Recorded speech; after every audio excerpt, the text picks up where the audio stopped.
Twin Cities' most watched newscast, KARE 11 News, with Joan Steffen, Kevin McDowell, Randy Shaver on sports, and meteorologist Ellen Ferrara.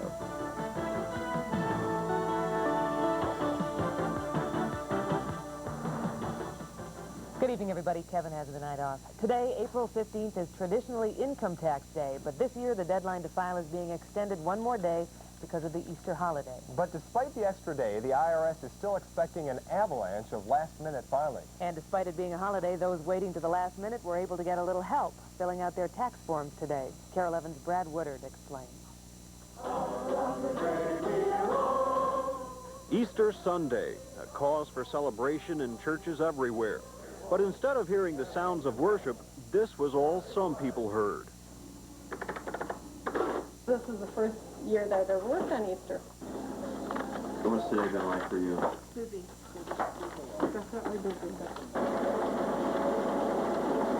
Next time. Panic.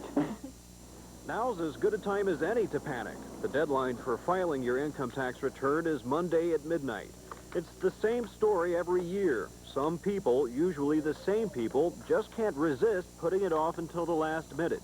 It just so happens this year, Easter coincided with the last-minute crunch. Mainly people are just coming in and picking up their return.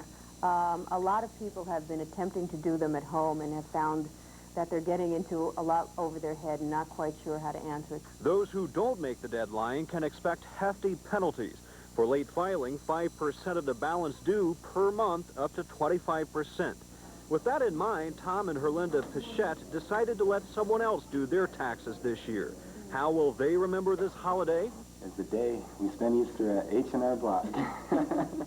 Happy Easter? Well, not really, according to the last-minute taxpayers. It's sort of like bah humbug in the middle of April. The tax deadline is just a little more than 24 hours away.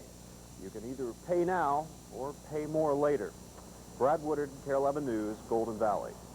If you are late with your tax payment, you will be penalized an additional 0.5% per month, and the IRS will also charge interest. As Christians around the world celebrated the Easter holiday, Pope John Paul was calling for peace in the Lithuanian crisis. In his Easter Sunday message, the Pope also cited the collapse of dictatorships worldwide as a chance to discover the true dimensions of the Spirit. Vatican